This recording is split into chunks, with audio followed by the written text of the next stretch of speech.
Characters of PBS Kids and Fred Rogers Productions. Don Quixote. PBS Kids, Fred Rogers Productions. Inset courtesy of Anna Bergman. Grammy, Tony and Emmy-winning composer Bill Sherman counts Lin-Manuel Miranda and Amir Questlove Thompson, currently two of the biggest names in music-centric movies, among his list of famous friends. But the In the Heights and Tick, Tick, Boom! Executive music producer also has a few other famous friends, likely more recognizable by a legion of tinier fans. The Puppets of PBS Kids, Spiffy Pictures and Fred Rogers Productions. Don Quixote.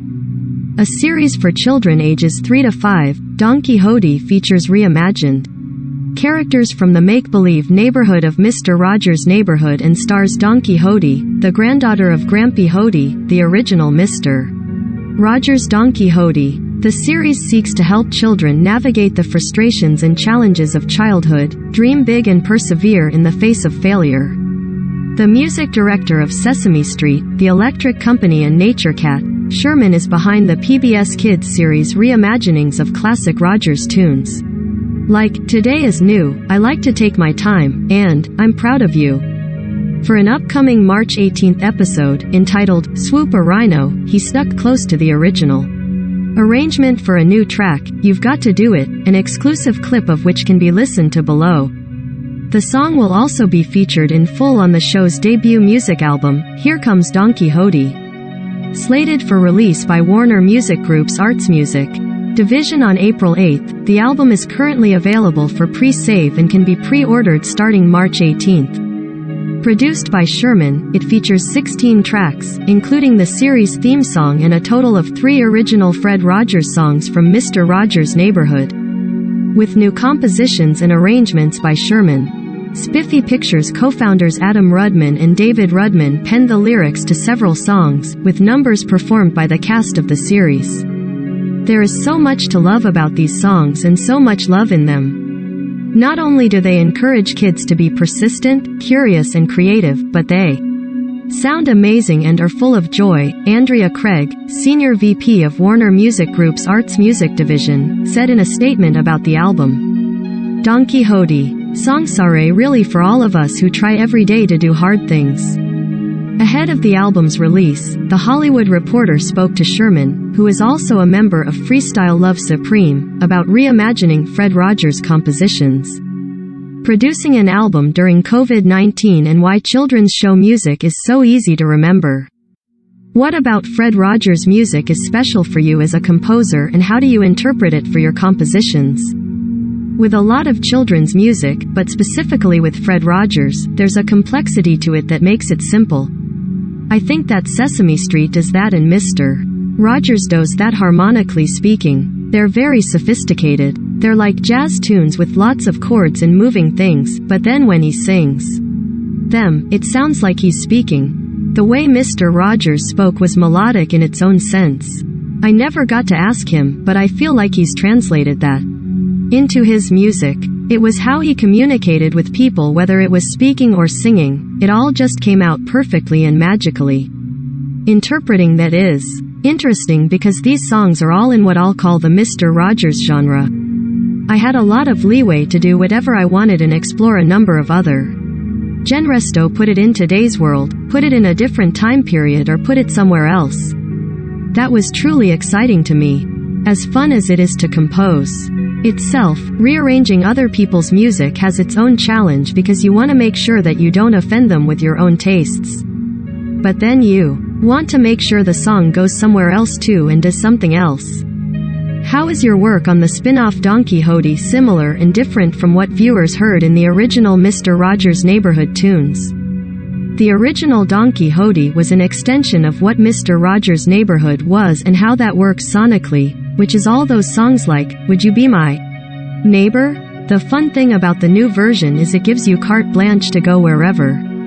From a genre and a sonic perspective, we've written dance, reggae, bluegrass and rock tunes and I'm always trying to bring everything sonically into today's sounds.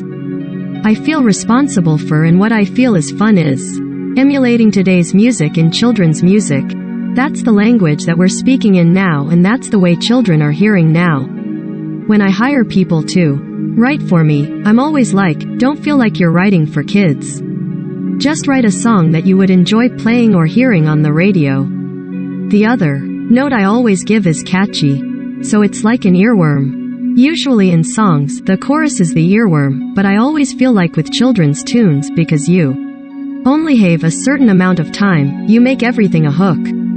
So the verse is the hook, the chorus is a hook, and you just go hook, hook, hook until you remember everything. That to me is the biggest goal. Does composing music for children of different ages change your approach? I write for a lot of kids' shows and they all sort of fall in the same range, anywhere from 3 to 9 years old. My rule for that is I play it for my kids, who are brutally honest. My daughter will listen, and if she's like, nah, you should do this, or says, this doesn't work, I'll usually delete it and start again. I know it's good if I play it and she's like, cool, and when we're making dinner later on in the night and she's just singing it. The biggest reward is if kids are singing them back no matter what age they are. Because if they're singing them and repeating them, then they're learning. I think that's the overall key to what we're doing here, which is trying to teach and help kids learn. So a lot of what we do is repetition and, if we can, put a melody into their heads. Their thoughts will hopefully repeat the thing that we're trying to teach them, and that's the beginning of grasping and learning something. How did you think about your latest Don Quixote rearrangement? You've got to do it. I played the saxophone, loved it, and I played every Sunday morning in this big band at a local high school. So with this one, I sort of took it and turned it into Michael Bublé's big band. I think that's something that anyone really can relate to because it's just fun, up-tempo, exciting music.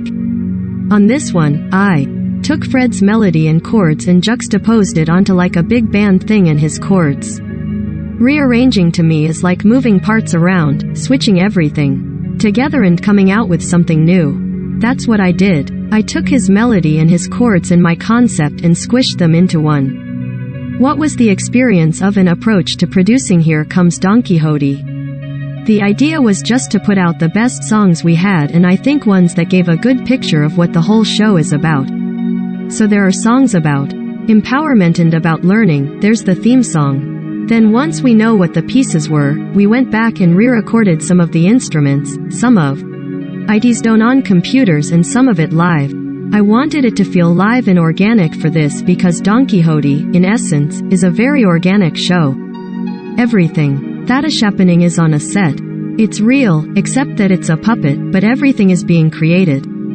There's no CGI, any of that stuff. In the COVID world we sent away some guitar parts, and then they got sent back and we remixed everything just like when we're working for an audio release.